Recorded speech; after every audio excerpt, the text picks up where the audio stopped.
and I think it's a neat opportunity to connect with everybody. I am going to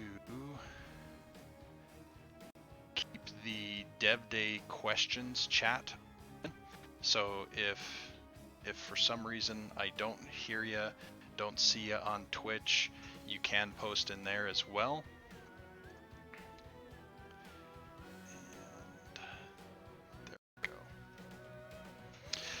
go. Johanna has been a character that I have played plenty of. To come over here to my roster, you can see she is in fact my second highest tank.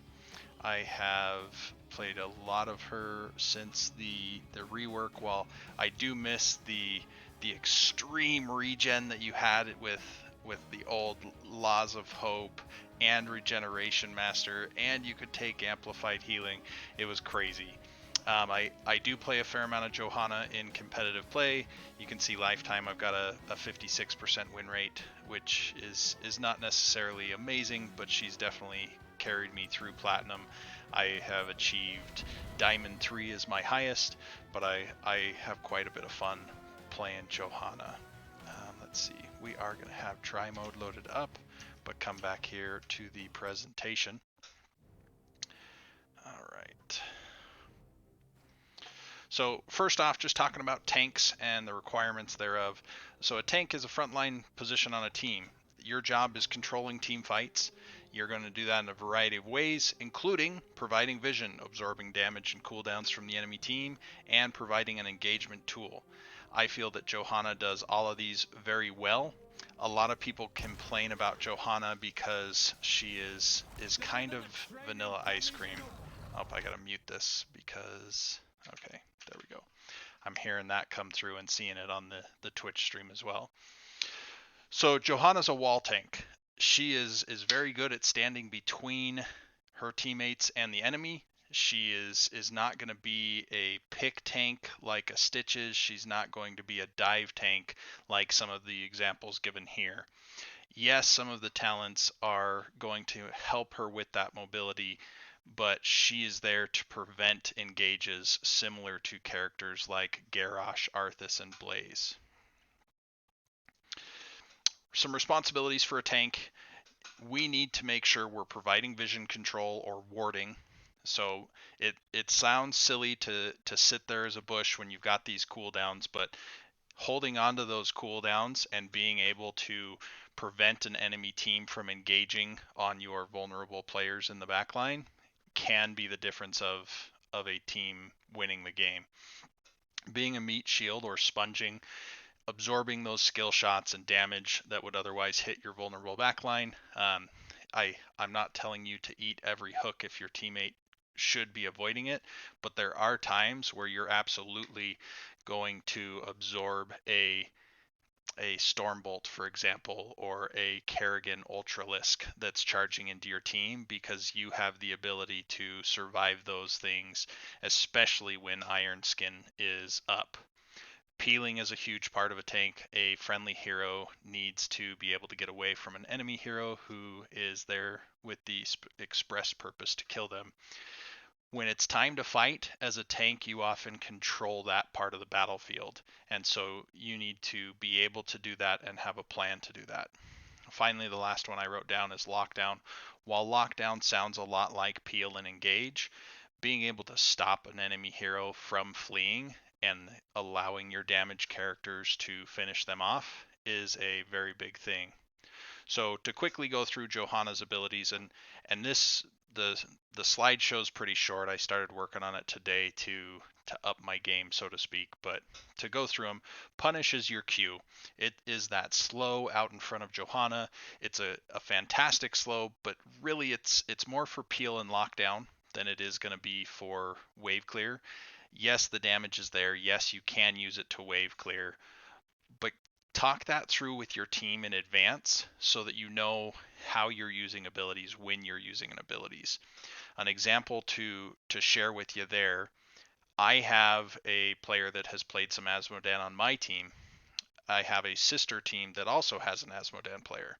The difference of playing with those two players is my team's Asmodan player holds on to Globe for just a moment more while I not only condemn the wave, but I auto attack a couple minions. Boom, it's dead. I still have Punish, which I just about called Roar. I still have Punish. I still have Shield Glare available to me. The sister team, Asmodan, expected me to burn all three of those abilities so that he could globe right at the beginning. Knowing how your team is going to do that and talking about it in advance is great. Typically speaking, I'm not going to be spending all three of my abilities to peel for our team on clearing the wave. Yes, if we can capture seconds to get ahead, that can be massive for our team.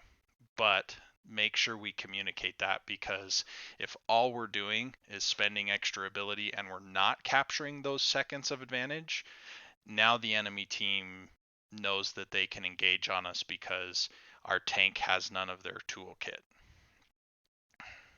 Condemn is the big circle that you see around Johanna that will then scoop everything in towards her. They baked in Knight takes pawn, albeit not quite as oppressive as it was, to keep that increased damage to minions and mercenaries. It is your wave clear ability. It can be upgraded with 2 different talents at level 4, and that's the only time we see it throughout the talent spectrum of Johanna, which is a little bit sad, but it's okay. I myself am a huge fan of Eternal Retaliation, and we'll go through that in a minute. But you're absolutely fine stepping up into the wave, scooping it together. Now your damage is often only using one ability to clear it. So if that is a Blizzard from Jaina, for example, or a Flame Strike from Kael'thas, great.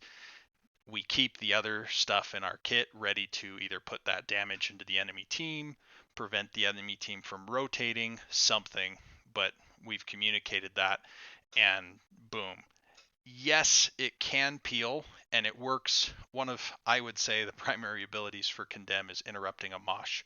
It works when Johanna's stunned, so long as she started it before the stun. It can absolutely interrupt some channel abilities, whether that's Nazebo's Ravenous Spirit or, as we mentioned, Mosh. But the stun is so short that it's not really going to peel too much. Yes, it's going to pull an enemy Diablo back from your team. Yes, it's going to have that quarter second of interrupt. But if they're determined enough, they might be still chasing your team, which means you would think about hitting them with a punish after you condemn them. Shield glare does do a small amount of damage, but its primary usage is that 1.5 second blind. Yes, that's going to remove the ability for your enemies to deal damage through basic attacks for that time. This one has upgrades at 3 different tiers, so you can go into a heavily shield glare focused build. It is naturally a peel ability, but it can become a wave clear ability. I used to be a huge proponent of Sins Exposed, and it is a fantastic talent. I'm not trying to knock that portion of it. I do worry that it teaches a bad habit of using shield glare just to wave clear and not using it if the enemy has, for example, a Tychus sitting right there. I'm going to blind the wave instead. No, we blind the Tychus to save our teammates and likely ourselves. Shield glare can be used as that long range dismount. There's not a lot of tanks that have a longer range ability than shield glare on a basic ability cooldown that can dismount an entire team if aimed properly, and so that can prevent enemy rotations, that can prevent enemy team fights, that can do all sorts of things as if you're in that warding mode that we talked about. Our first ultimate is Falling Sword. Johanna leaps into the air. She lands, does a micro stun, but also a big slow. It's an engage ability. So both of her ultimates are engages. Yes, we can use it as an escape, and we don't want to discount that, but we want to be winning, not trying to run away from stuff all the time. So its primary ability is an engage. You can get onto people like a Chromie who's in the back line with something like Falling Sword. In the current meta of people using Leoric to try to prevent Johanna from escaping, Falling Sword does have that escape, but being able to to dive a rather immobile backline, whether it's a Jaina or a Chromie or a Sergeant Hammer, and have that big slow, have that stun, can be quite a bit of fun as well. Blessed. May I ask a question? Sure. Questions are great. Okay. About the following thought. Is it aggressive usage mostly as a dive tool or rather a setup? Just like Blessing Shield, but in a little bit different area of effect. So Because I your mean, so I feel like if Johanna is solo diving, let's say Chromie, most likely Chromie would survive, wouldn't she? So are we not supposed to use it more as a setup for our team, or kind of the same as a Blessing Shield? it's absolutely more of a setup for your team than just Johanna diving. Johanna herself doesn't do enough natural damage to take out most offlaners. Now with Heaven's Fury at 20, if you're just cooking someone from the sky and then you land on them, you might be the one to solo kill them. But generally speaking, you're using that as an engage ability for then the rest of your team to come in as well. So if you have a very dive heavy team and now you're Johanna, you can come with them instead of just standing in the back. Does that answer the question, Gollum? Yeah, thanks. Yeah, and everybody, please feel free with questions. I don't necessarily want to just talk here for 50 minutes. Not that I'm opposed to it, but it's a much better discussion together. So thank you for the question, and let's keep them going. Blessed Shield, this is the far more common ultimate for Johanna. I believe that as you go up in ranks, you start seeing Falling Sword more and more. But Blessed Shield enables that front to back kill situation where we don't really care who the enemy tank is. If we've got all of our damage ready, we're going to stun them for a second and a half and we're going to blow them up.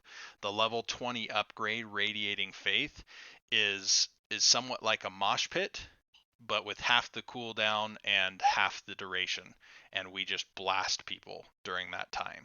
It also gives it additional bounces. So final slide here is Iron Skin. Iron Skin, and you'll see this at the bottom of the slide, in my opinion, is the most difficult balancing act that Johanna has. It's easy to clear waves. It's not necessarily a lot of thought that goes into that part with Condemn. Being able to balance Iron Skin, to know when you have that cooldown, when to use that cooldown, when to not use it too early, when to not use it too late, and to be able to have that absorb damage and crowd control for you and your team and set up some engages is huge. This is the part of Johanna's kit that they targeted with her most recent nerf because it gave her so much survivability. Now, for me personally, there's a number between 20 and 25 seconds that I think it could have landed at for a little bit better balance, but the tank meta is really healthy right now. Johanna still has her place. She's just not everywhere. And so, where she's still vanilla ice cream and can fit into about every dinner, you just don't see her quite as much because there's spicier, more exciting stuff out there for folks. Even though Johanna is still a fantastic tank choice, and I think she's still going to remain relatively popular, but we were at a point last year where we were seeing Johanna in just the vast majority of games, whether taken or banned during that. And so now Blizzard has forcefully moved us past that. Okay, to jump into try mode here, we're going to return to game. Gotta love my pleb horse here. I'm going to run down here, which I should have had set up. We're going to run down here. Hopefully Arthas leaves us alone. All right. Oh, I didn't even think about that part. Okay, to run through a few different builds, the first one I'm going to show you is not necessarily the meta build. It's just Valk's favorite. Toggle minions off. Ally hero. Overlays messing with me. And finally Arthas. You're gone too. Okay. So again, I started playing Johanna the day she was released. I remember the old heavy regen Johanna, so I'm very used to and very accustomed to Laws of Hope. I like it in that it gives me an additional save. So I have my Iron Skin save. I now have Laws of Hope. Next, I take Eternal Retaliation. I'm clicking these buttons too soon. It gives you major cooldown reduction. So if we're down here and we hit nothing, you can see we went through the full 10-second cooldown. Toggle cooldowns on and off. Just hitting these 4, we're instantly down to 6 seconds. We can hit up to 8 different targets, which then would give us 6 seconds of cooldown reduction. And our ability, which naturally is a 50 mana cost, would then go down to, we would get another 24 of that back. So 26 mana is the best return we can get on it.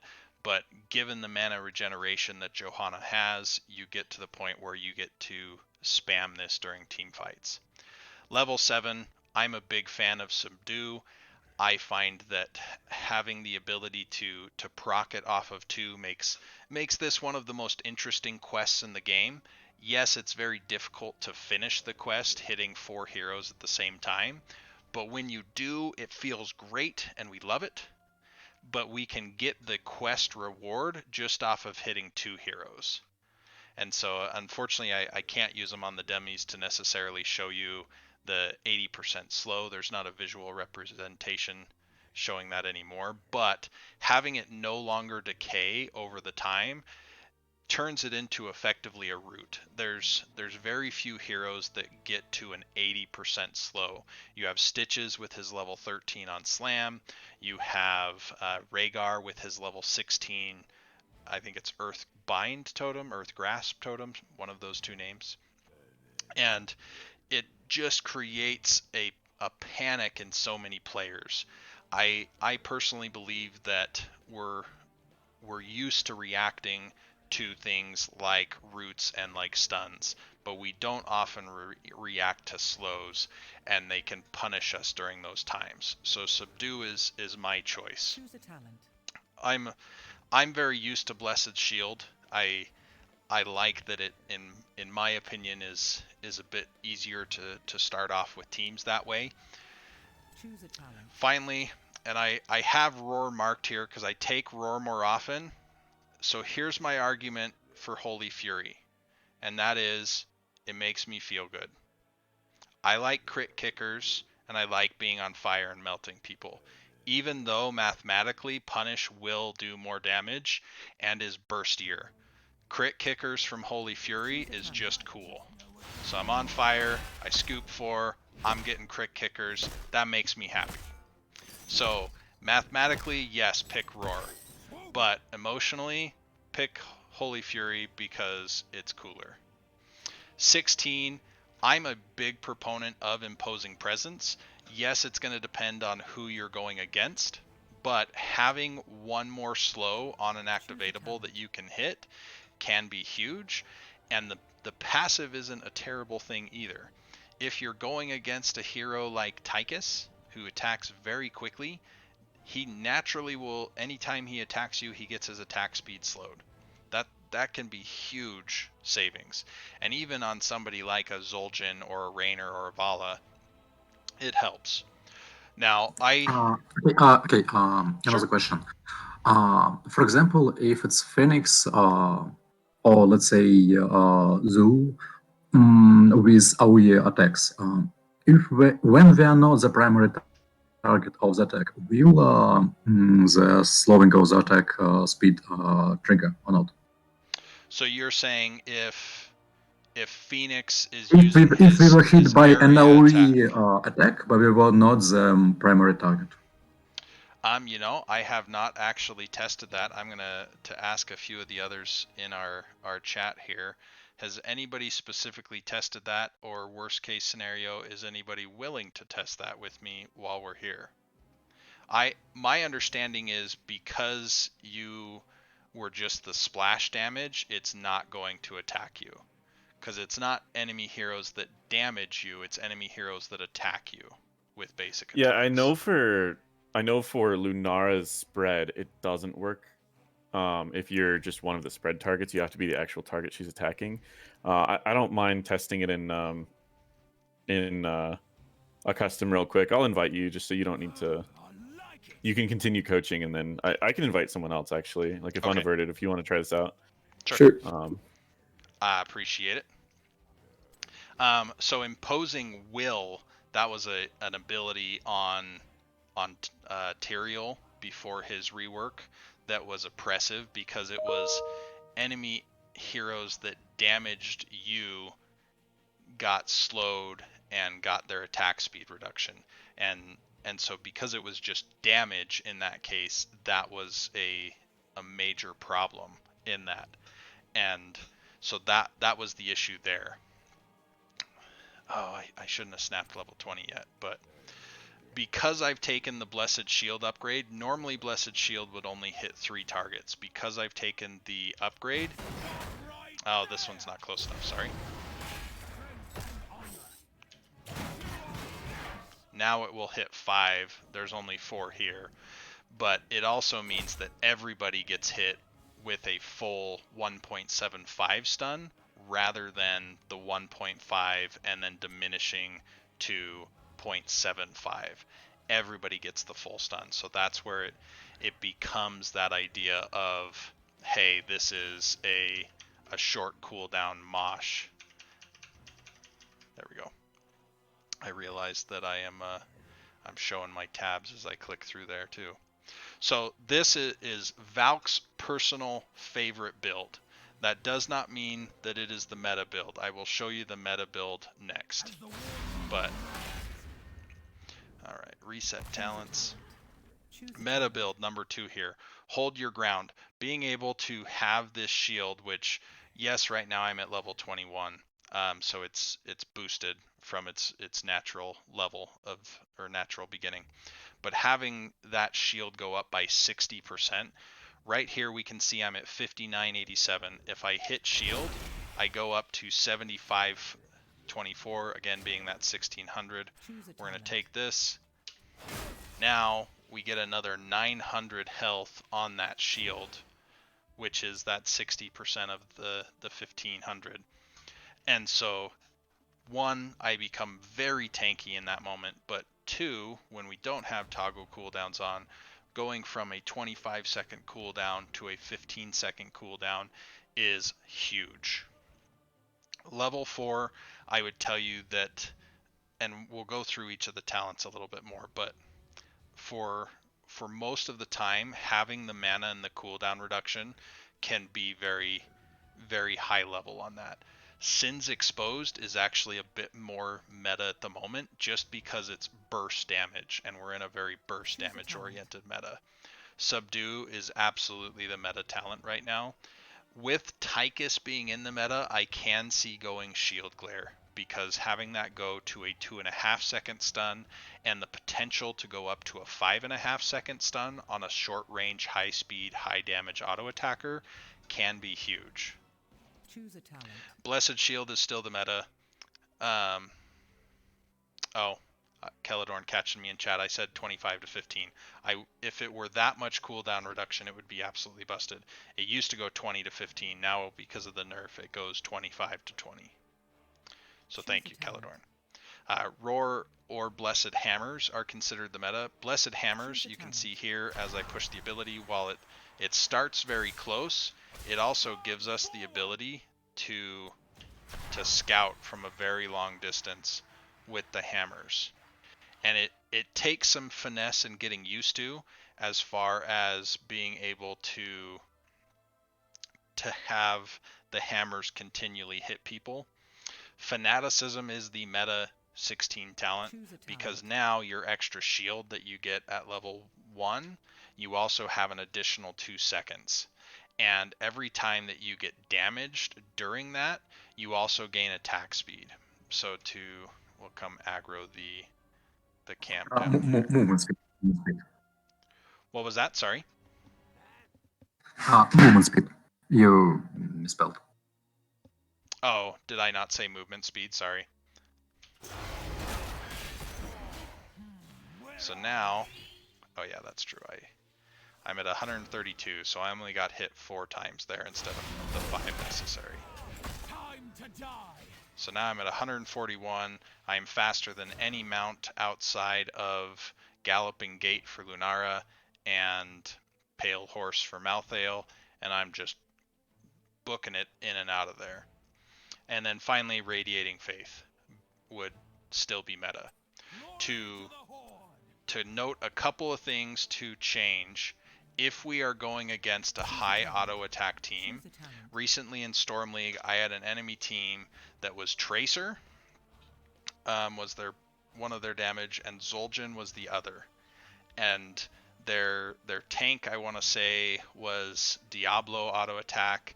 Their healer was Rhaegar, and so everyone kind of geared around this bloodlust, we're gonna to kill you playstyle. And so Reinforce is essentially the same talent that your Rel has at level 1, but Johanna gets 60 armor and your Rel only gets 35, and people have been saying how amazing the Urel talent is, but we get 25 more armor on that. It does change your play style with Joe a bit, where the first 2 you just hit a button and you save. If you take Reinforce, every time you use an ability, you have this cooldown go off. And so you need to space your abilities really well to keep that uptime as high as possible. But taking 60% less damage is huge on those auto attacks. For a character like Tracer, Tracer heals based on how much damage she is dealing, and so we actually reduce Tracer's healing by having that. In that scenario, I actually went more cooldown reduction. Choose a talent. I doubled down on cooldown reduction, Blessed Shield, Holy Fury, because I knew the Tracer was coming in close to me, and Imposing Presence. So I was doing everything I could, and I finally took the Blinded by the Light, just to make it so that I was as durable as possible. Armor and shields stack very well, and so if Tracer is in there just pouring damage into me, but I have, oh, I hit the wrong button there, and I have 60 armor and a shield, she has to try to go through that shield dealing only 40% of her normal damage because my armor is reducing 60 of it. And that makes me extremely resistant to anything from Tracer in that moment. And so it can be something to be very powerful in those scenarios. Reinforce, last I looked, is actually the highest win rate talent on the tier. It's just the least popular because it's very situational. So Reinforce, of course, we're using that against the enemy auto attackers. If they have an auto attack heavy team, we like it.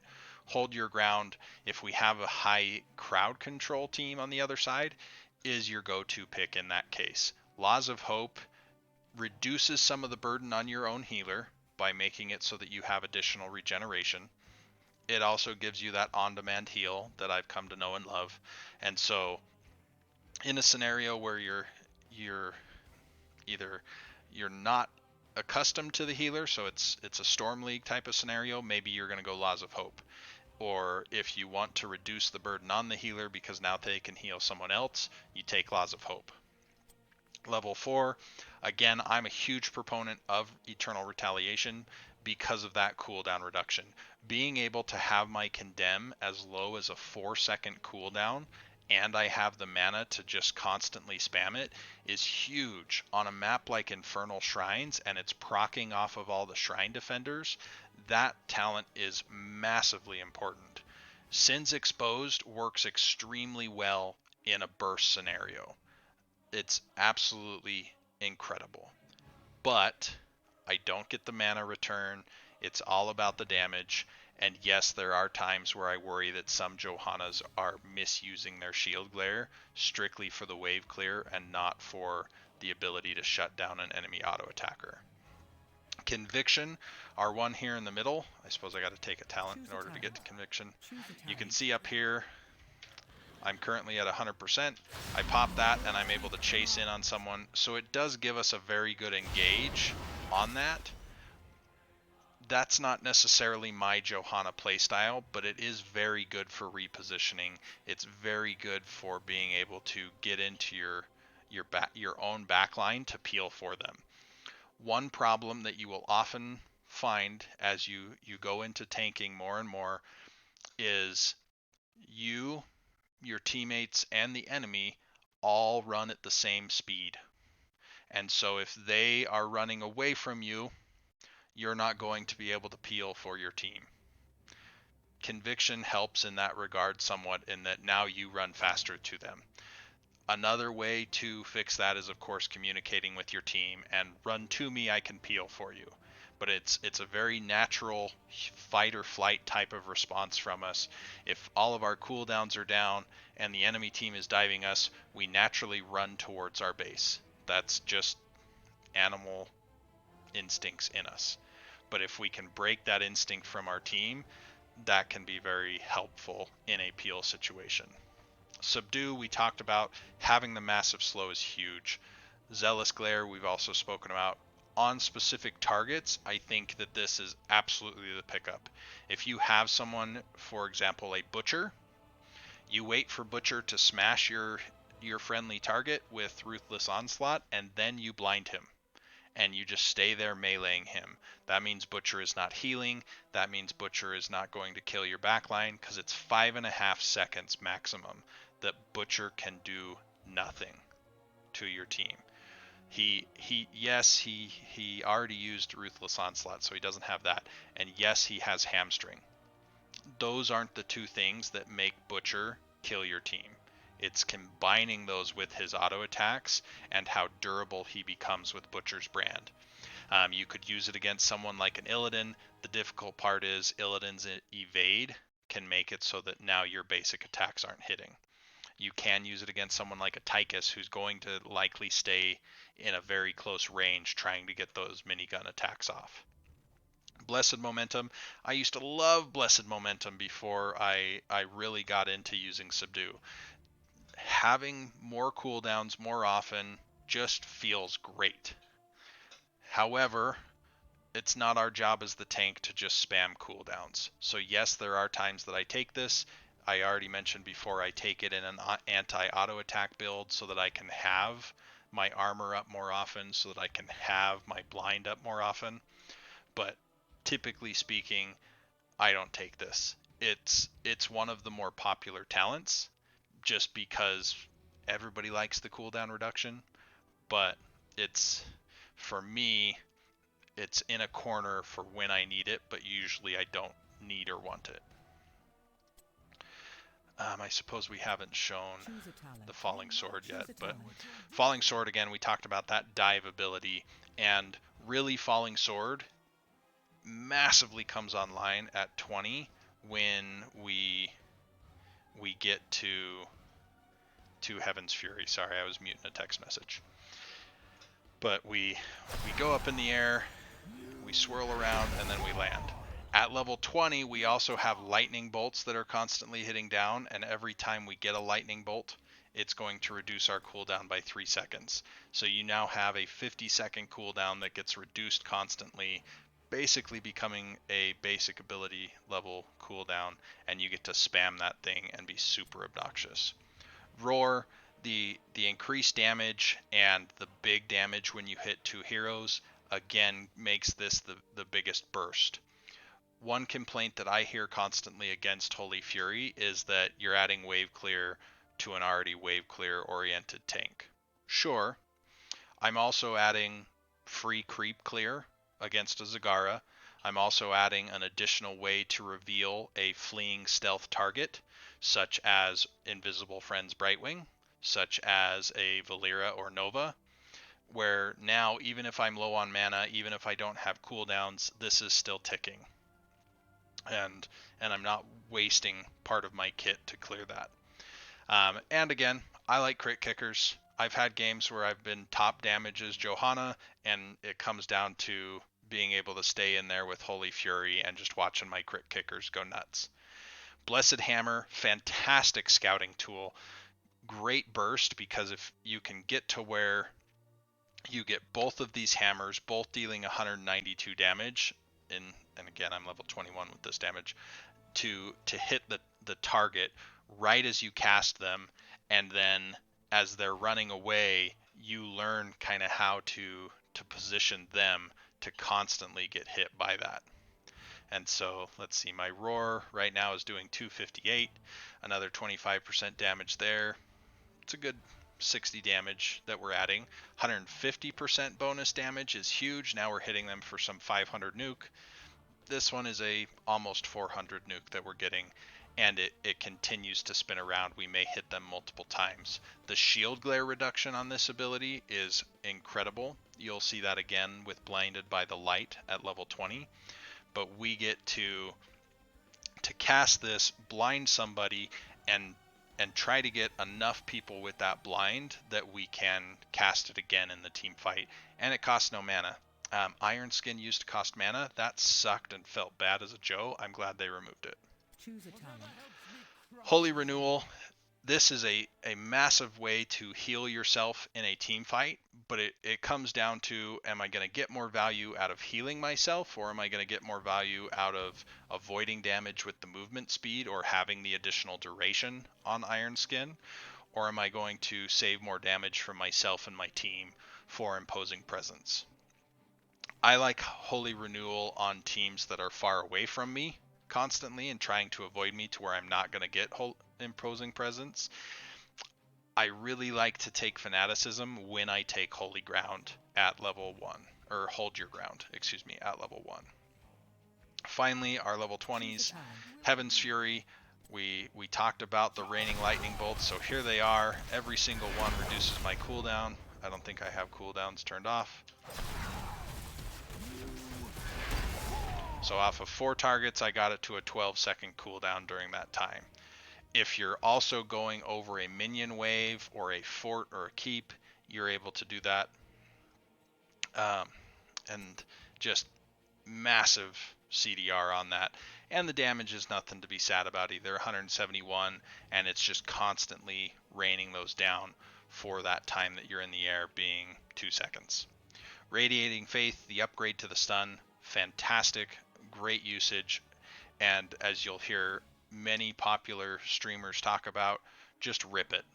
Jay Howe, one of his biggest things on his team when they take Blessed Shield and Radiating Faith is the Johanna's holding on to it too long. Just rip it. If we miss, okay, let's learn from that. We'll improve our ability to hit a skill shot, but just rip it, kill the target, move on with life. Fantastic things all around. Indestructible, I think people have forgotten about in a lot of cases. This gives Joe her maximum health. Yes, it's got a massive cooldown of 2 minutes. Yes, it's only for 4 seconds. Yes, there's a couple shield breaker talents that can eliminate it really quick. And afterwards, you're at 1 health unless you get healed. There's all sorts of drawbacks, I get it. However, dying at level 20 is really bad. If we find that the enemy team is constantly targeting us, Indestructible may be exactly what we need, because if I die right now at level 20, that means I'm getting a 5,987 health shield in that moment as I die. Yes, I'm only alive for 4 seconds if I don't get heals. That's a lot of damage that they have to continue to pump into me. That might be the difference between my team having a 4v5 or not. If they blow so much stuff on me that I just have my shield and I peace out, that's a win, because we traded my 120 second cooldown for how many of their cooldowns. And now our team gets to advance after I'm healed back up. Finally, Blinded by the Light.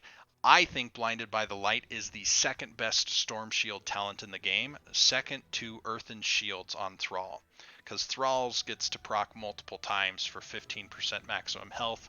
totaling to something like 60% maximum health if the shield is getting eliminated and then reapplied. So it's massive. But to have 25% health and be able to reduce it with shield glare, similar to the Blessed Hammers, now we can get this on something like a 30-second cooldown, because we will have multiple times to use shield glare against the enemy. And in a late game core push, giving one of your squishies a little bit more health might be the damage that they need. So again, it's looking at your team style, it's looking at your comp, putting together your win condition. I believe that Johanna has one of the best talent trees in the business. Now, would I make changes? Sure. I want Arthas to have 50 permanent armor that isn't reduced by percentage damage and run at 150 move speed because I like the guy. I just want to steamroll fools. I don't care about balance, I just want to win. That being out there, I think Johanna is in a fantastic place as far as balance. I think her talents are great with variety, even though people get stuck in their builds or the meta build. I've been running Laws of Hope for years. I get it. I'm a creature of habit. I love Laws of Hope. I don't always take it, but I love it. Completely normal. But she has a very strong, very vibrant talent tree. She's definitely got a place in the meta, and I think that learning her can be a lot of fun for folks and open up tanking to them. We do have a few minutes at this time. I want to open it up for questions and also get our answer from Paradox and Yeah. Unaverted. Yeah, Unaverted and I, we went, and pretty much Phoenix was the most surprising of them. We tested quite a few, and Phoenix is the only physical damage we could find that doesn't trigger the attack speed slow when attacked by the splash damage. Basically, every other form of physical damage that would bounce or would move over or would even do any sort of physical damage to Johanna with imposing presence would trigger it, including things like Maev's Naisha Memento, that's a bounce, and Naev's level 4 that allows her Q to apply physical damage around her. That also triggered as a basic attack, and Unaverted also explained that triggers block charges too. So yeah, Phoenix is the only physical one. We tried Zul'jin's bounce, we tried Tracer's bounce, we tried Lunara's. I was wrong on that one. That one also triggers. Basically, any form of physical damage that will apply will do it. Will trigger Except imposing. Phoenix. Except Phoenix's splash. Perfect. I am going to submit this to NGS and get Phoenix banned until that part's fixed, because obviously he's a rigged hero. Yeah. If anybody doesn't know, I hate Phoenix and I don't like him in the game. I think that he's only still at his current level because he's not popular enough to be noticed. And Protoss Imba, Wings of Liberty Terran forever. But what questions do we have as far as Johanna? When do you want to pick him? Who counters her? Things like that.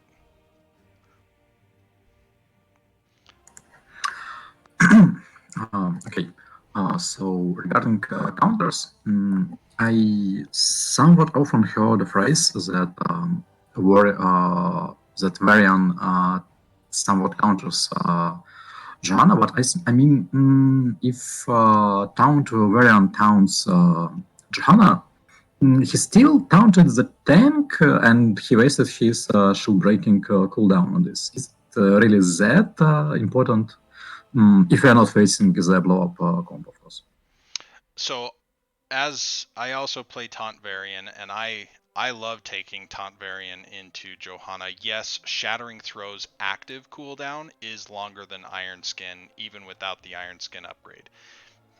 But most Johanna players aren't paying attention to that. You also have the passive auto attacks dealing bonus damage to her shield to help remove the shield in that way. And so Johanna becomes very vulnerable in that moment. If you are a Johanna going into Varian, I highly, highly recommend Laws of Hope at level 1. Just like if you're a Johanna going into Ana, I recommend Hold Your Ground, because Ana's going to shut off the Laws of Hope when you proc it.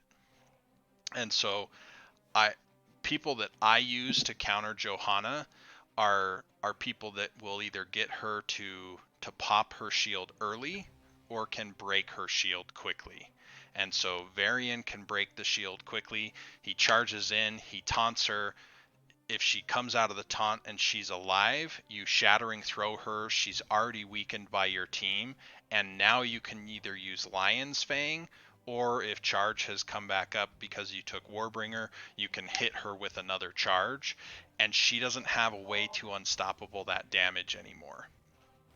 I realize. No, the question was more is like of well, if you're engaging Johanna, we're still engaging the tank, and especially if our team was So as Johanna, how physical to kill damage heavy, Varian? and she has taken the reinforce. Is it even that great of an engage? So Johanna's taking Blessed Shield against the enemy tank like a Varian. I guess I'm losing some to the Okay, accent, and I apologize. yeah, sorry. Okay, Maybe it would be if easier we, if you typed it here, Gollum. oh yeah, should be better. So, but tanks that I run as counters to Johanna, as Gollum's typing this into chat, I like to run Garrosh into Johanna. Everyone says Johanna's the counter to Garrosh. I hard disagree. For one, if I take Decimate, I can get Johanna to proc her shield super early, and I can usually condition a Johanna player throughout a match to use it improperly. If I take Taunt, you can taunt Johanna while you are tossing her. You do not have to wait for her to hit the ground and hit her unstoppable. You taunt her through the air, she lands silenced, your team puts all sorts of damage into her, and now you just body block her until she dies. We don't care about the shield anymore. We're gonna have enough damage to deal with it. Next would be Arthas. Similar to Garrosh with Decimate, Arthas can get Johanna to often proc her shield early just off of Frozen Tempest. And so if you want to be wall-to-wall tank, okay, Arthas is not all that scared about Blessed Shield. If he can predict it with Icebound Fortitude, he's going to shrug it off anyway, and she is not going to be able to get past him. Muradin can work well because if she just constantly is using her shield to eat your Q stacks from Perfect Storm, you're going to finish your Q stacks. You can even take mini stun at 7 to mess with her with Skullcracker, and at the end of the day, you can also just flank her team and jump past her, and she can't really get back to you with your team or with her team to prevent you from the disruption that you'll have back there. But I'm waiting for the question, Gollum, but do we have any other questions from the group? Hey Valk, Batman here. I got a question for you. Sure. First of all, thanks for putting this together. I appreciate it. But when it comes to Joe, I don't know much about tanks, so this is kind of cool. I feel like she's a really well-rounded tank. Choose a talent. Do you feel like there are Choose a any talent. healers? I know it depends, but do you feel like there are any healers that especially help counter her or pair well with her? I mean, of course, there's Anduin with Light Bomb, but I don't know, wanted to get a tank's perspective. Sure. Healers that again with Joe, you've got a lot of talent diversity. If I'm diving, I don't mind having healers like a Karazim or a Rhaegar that can dive with me. If I'm Blessed Shielding a front line and Karazim wants to 7-sided strike them, fantastic. But at the same time, I'm completely fine embracing my inner wall tank and Johanna, Malfurion sitting in the back, and they just keep everybody up. I Blessed Shield, they root or sleep, they throw a healing reduction, or they start spamming Moonfire Flashlight to get the big heals. I'm good with any of it. Again, because Johanna is vanilla ice cream, she goes with any dessert. There's not healers that she hates.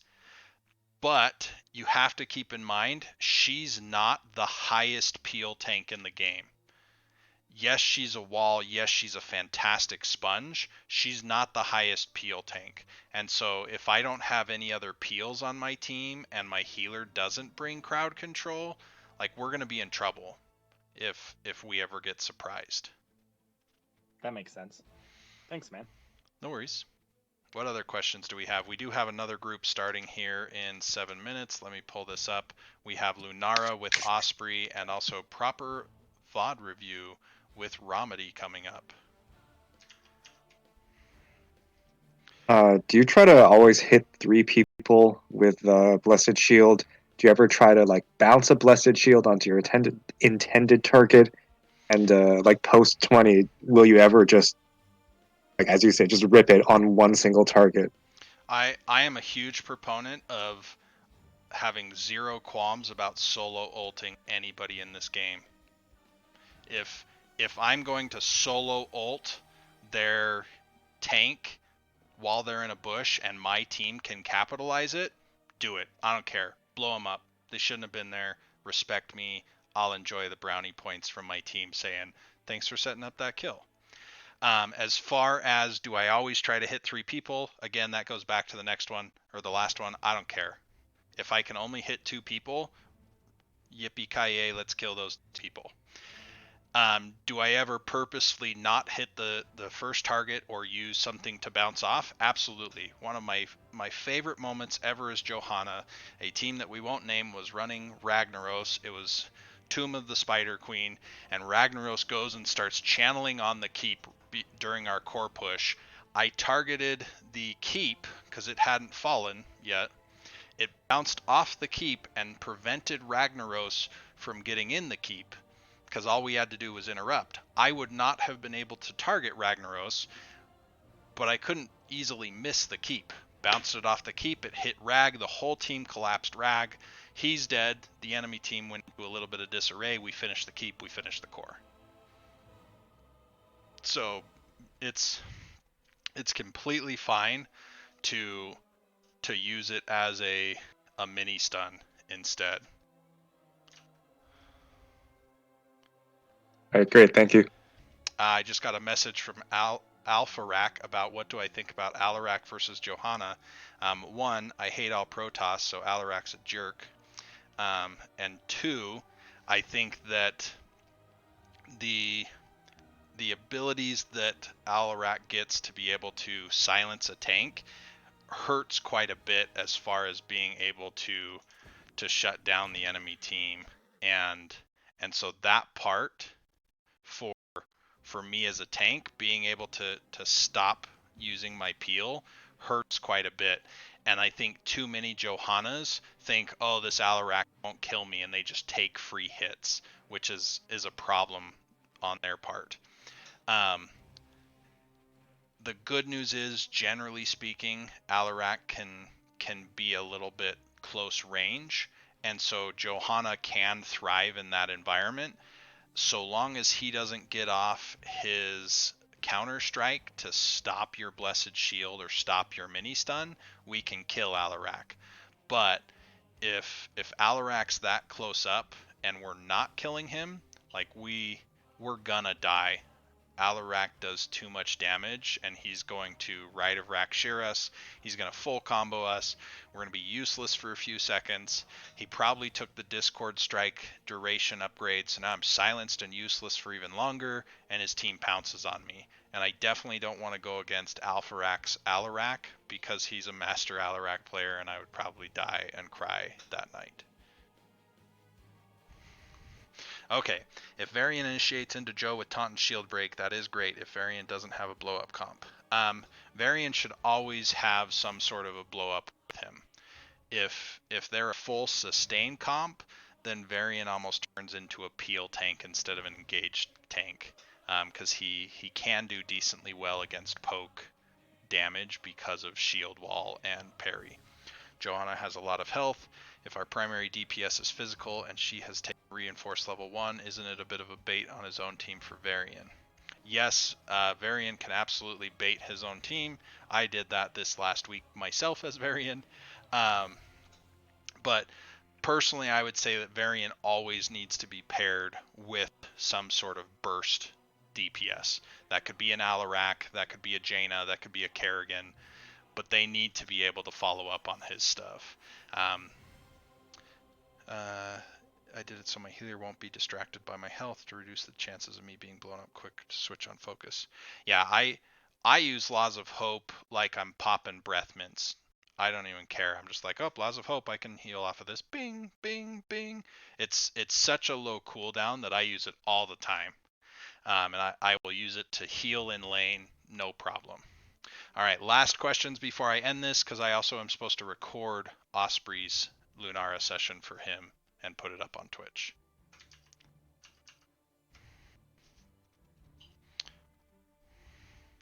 Oh, I now see Alpharak saying, are you taking questions from the Twitch chat? When I tab over properly, yes. Okay. Well, everybody, thanks for being here. We do have a lot of other great stuff going on today. You can check the schedule that is up in the announcements to be able to see the spreadsheet. Have stuff moving forward right now. It will be in Dev 1 and Dev 2. Dev 1 is the Lunara discussion. Dev 2 is the proper VOD review.